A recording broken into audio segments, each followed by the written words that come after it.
Connue sous sa casquette d'activiste de droits de l'homme, Madame Léonie Kandolo est fille du feu Damien Kandolo et de maman Alice Futimanila.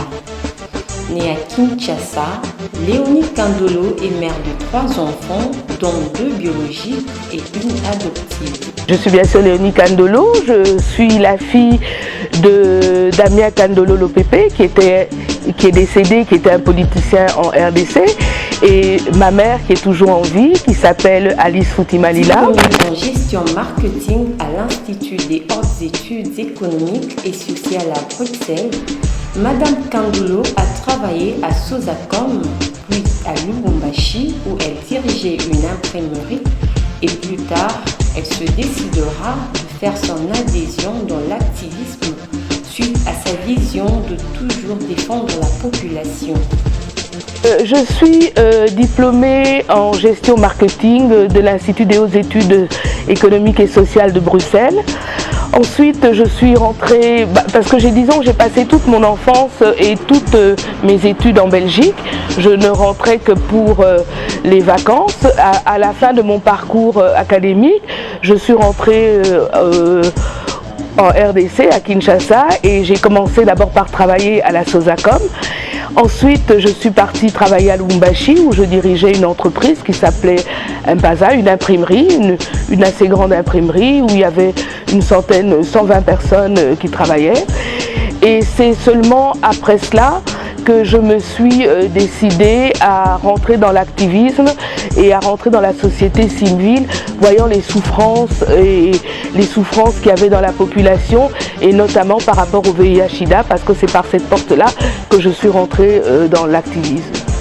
Son expérience professionnelle n'exclut pas son passage à Numérica Télévision avec sa célèbre émission Profondeur, pour laquelle elle continue à garder de très bons souvenirs en témoignant que ce fut pour elle une très belle expérience.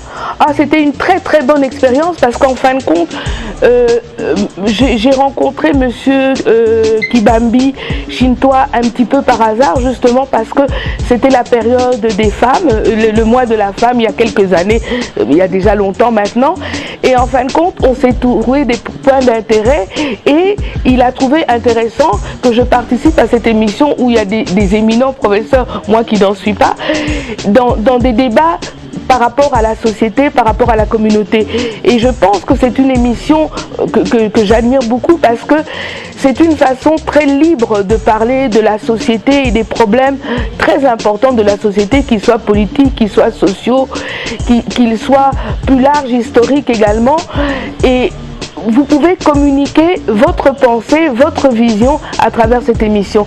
C'est une émission dont je ne garde que des bons souvenirs en fin de compte. Le trophée Mama Award constitue pour elle une grande récompense et pour sa famille et tous les activistes une fierté. Écoutez, c'est un sentiment de joie parce que quand vous êtes reconnu pour un travail que vous avez fait, c'est toujours une grande joie. Et souvent les gens ne comprennent pas que je sois contente parce que bon, chacun a sa vision. Mais moi je me dis que le combat que nous avons mené a été un combat d'une grande réussite parce que nous sommes le seul pays d'Afrique centrale où les dirigeants n'ont pas été capables de changer la constitution.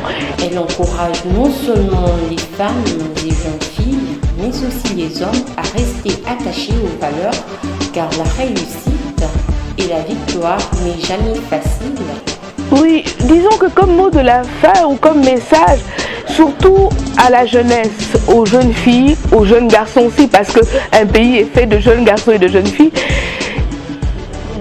restez attachés à vos valeurs.